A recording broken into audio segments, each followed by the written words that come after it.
Hook.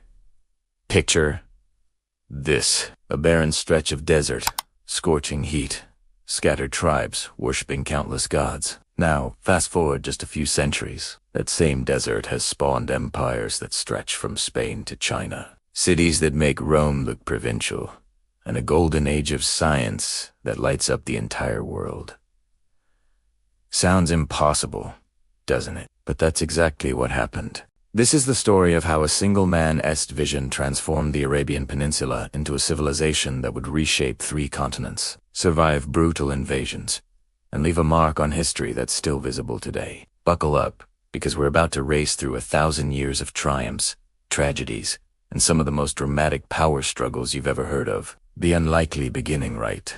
Let's set the scene. It's the 6th century, and the Arabian Peninsula is basically the forgotten corner of the world. To the east, you've got the mighty Persian Sasanian Empire, dripping with wealth and power. To the west, there's the Christian Byzantine Empire, equally impressive, and stuck between these 2 giants. Arab tribes, mostly nomads, worshipping a whole pantheon of different gods, just trying to survive in one of the harshest environments on Earth.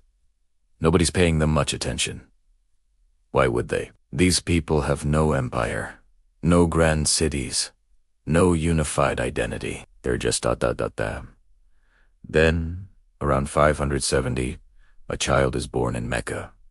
His name is Muhammad, and whether you're religious or not, you have to admit what happens next is extraordinary. According to Islamic tradition, this man receives divine revelations over many years. These revelations become the Quran, the holy book that will define a new faith.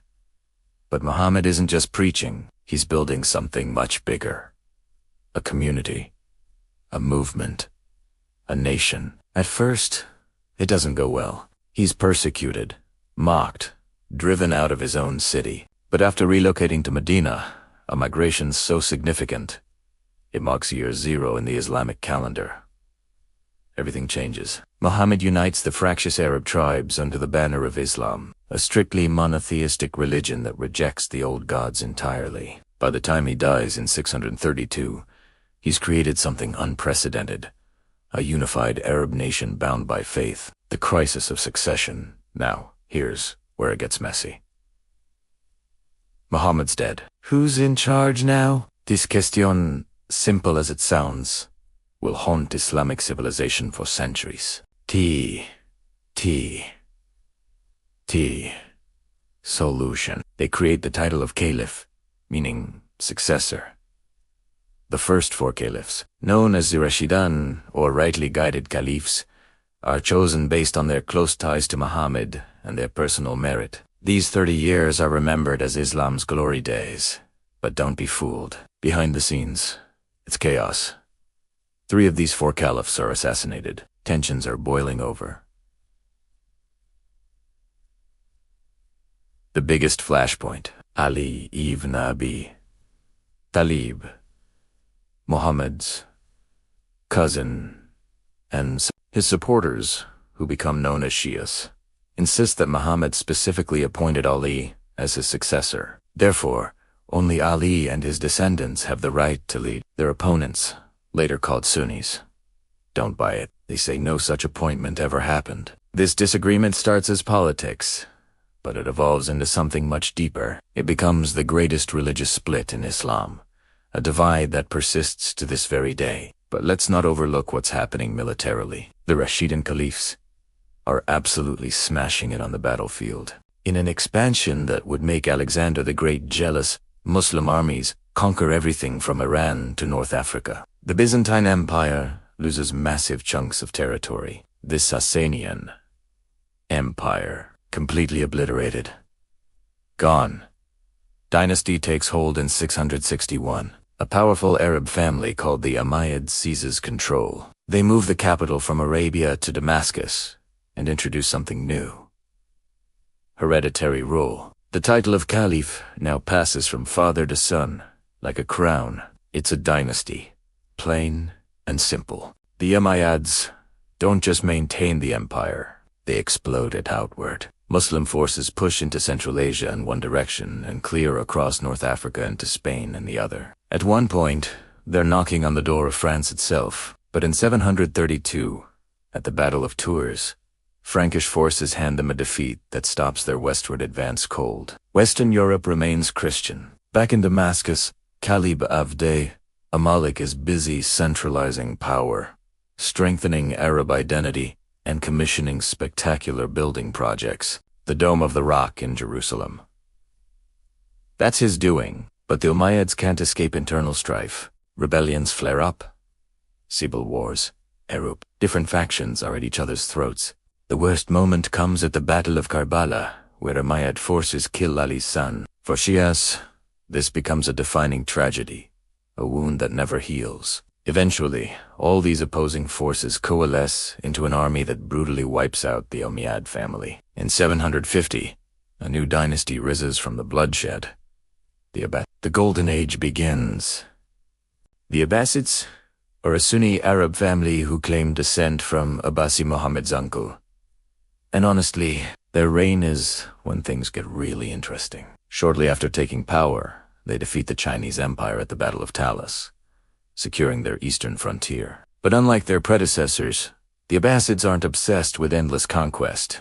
They turn their attention inward, focusing on building something lasting. They move the capital from Damascus to a brand new city, Baghdad. And oh, what a city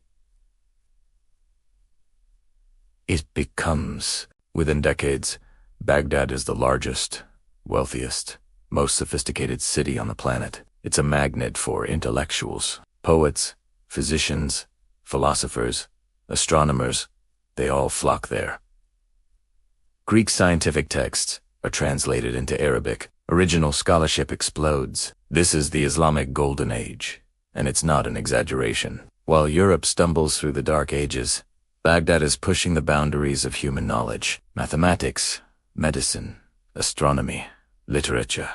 It's all flourishing. Caliph Harun al-Rashid, the one from the Arabian Nights tales, exemplifies this era. He's a patron of scholars, maintains diplomatic ties with Charlemagne, and even sends an elephant as a gift to Europe. Can you imagine the reaction when that thing arrived? But here's the thing about Golden Ages. They don't last. The fracturing by the mid-9th century. The Abbasids are losing their grip. Local dynasties start asserting independence, carving out their own territories. The Caliph in Baghdad becomes increasingly irrelevant, a figurehead with fancy titles but no real power. The Arab monopoly on leadership crumbles as Persians and Turks rise to prominence. Islam stops being an exclusively Arab story and becomes truly multicultural. Out in Spain, the Umayyads never disappeared. A remnant of the family survived the massacre and established a rival. They ruled there for centuries, until Christian forces slowly pushed them back in the east. Persian dynasties take control. Some of them deliberately revive Persian culture, which had been suppressed after the Arab conquest. The Persian language roars back to life, now written in Arabic script. In 945, the Buyids, a Persian Shia family, actually take control of Baghdad itself. But here is the fascinating bit. Even though they reach Shias and could easily dispose of the Sunni Abbasid Caliph, they don't. They keep him around as a puppet, controlling a confederation that spans Iraq and western Iran. They rule for over a century. Meanwhile, another Shia dynasty is making waves. The Fatimids, claiming descent from Muhammad's daughter, Fatima, sweep across North Africa, establish Cairo as their capital, and create what's essentially a shadow caliphate. They're openly calling for the Abbasids' overthrow, running networks of missionaries, and causing absolute panic among Sunni rulers. The Fatimids last an impressive 200 years, but they never managed to take Baghdad. The Turkish transformation. Now, pause for a moment. Let's talk about what's happening up in the Central Asian steppes. In the 10th and 11th centuries, a combination of political upheaval and climate change sets off massive migrations of Turkic peoples. These are nomadic tribes, fierce mounted archers. What happens next is a threefold process. They convert to Sunni Islam. They migrate in masse, and they take political control. In 1055, the Seljuks, a Turkic Sunni family, march into Baghdad and kick out the Shia Buyids. They adopt the title of Sultan, a term that becomes central to Middle Eastern politics for centuries. Like the Bumayyads before them, the Seljuks don't oppose the Abbasid Caliph. They keep him around as a source of legitimacy whilst wielding actual power themselves. In fact, they position themselves as defenders of Sunni orthodoxy against the Shia Fatimid threat. In 1071, at the Battle of Manzikert, the Seljuks defeat the Byzantine emperor.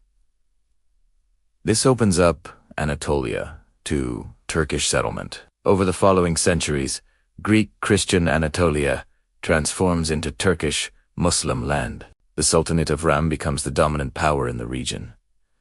The foundations of modern Turkey are being laid. Crusaders and chaos then, in 1095. Whilst the Middle East is fragmented and distracted, Western Europe decides to get involved. The Catholic Church launches the Crusades, with the stated goal of liberating holy sites from Muslim control. European forces capture Jerusalem and establish several states along the Mediterranean coast. They stick around for 2 centuries. Interestingly, Muslims largely view these crusaders as representatives of an inferior civilization. They're seen as culturally backward, militarily aggressive, but ultimately manageable. Saladin, a Kurdish Sunni from a military family, Saladin rises to power, eliminates Fatimid rule, and establishes the Ayyubid dynasty controlling Egypt and Syria. In 1187, he defeats the Crusaders at the Battle of Hattin and recaptures Jerusalem.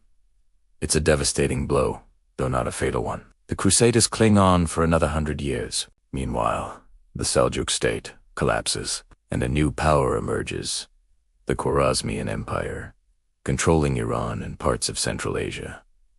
The Mongols' catastrophe and then ... The Mongols arrive. In the 13th century, far away in the steppes north of China, Genghis Khan unites the Mongol tribes. Within decades, he and his descendants build the largest contiguous land empire in human history. They're legendary warriors, seemingly invincible and absolutely merciless. The Khwarezmian rulers make a catastrophic mistake. They execute Mongol merchants. The retaliation is apocalyptic. The Khwarezmian Empire is utterly destroyed. By the mid-13th century, Mongols control Iran, the Caucasus, and most of Anatolia. Hulagu Khan, Genghis's grandson, demands the Abbasid Caliph surrender. The Caliph refuses. In 1258, Hulagu besieges Baghdad. He razes it, massacres the population. The Great Library, the House of Wisdom, is destroyed. Centuries of accumulated knowledge, gone. The Abbasid Caliph is rolled in a carpet and trampled by horses. 500 years of Abbasid rule end in blood and ashes. The Islamic Golden Age is over. The Mamluk Mirika Hulagu turns towards Egypt next, but Egypt's got new management. The Ayyubid dynasty has been overthrown by the Mamluks, an extraordinary group. These are Turkic slave soldiers, brought from the steppes, converted to Islam, and trained as elite warriors. In 13th century Egypt, these slaves seize power and become masters. In 1260, at the Battle of Ain Jalut, the impossible happens. The Mamluks defeat the Mongols. It's the first time anyone's managed to halt their advance. Sultan Baybars, the military genius behind this victory, also crushes the remaining crusaders. The Mamluks earn a reputation as Islam's defenders. Babaras re-establishes the Abbasid Caliphate in Cairo, though it's largely symbolic. The Mamluks continue ruling for 2.5 centuries. The Mongol Empire eventually fragments into regional dynasties led by Genghis Khan's descendants. Many convert to Islam and adopt Turkic dialects. The Elkhanids, Hulags, descendants, rule from Anatolia to Iran and prove that Mongols aren't just destroyers. They're also patrons of culture and prosperity. The Ilkhanate collapses in the 14th century, replaced by another brutal Turco-Mongol conqueror, Timur.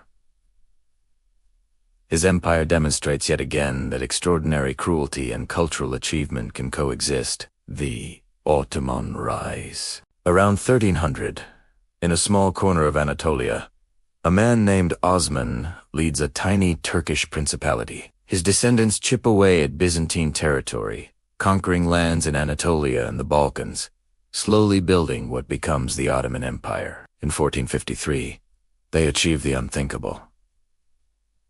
They conquer Constantinople, ending 1,000 years of Byzantine rule. The city becomes Istanbul, the new Turkish capital. Some historians mark this as the end of the Middle Ages.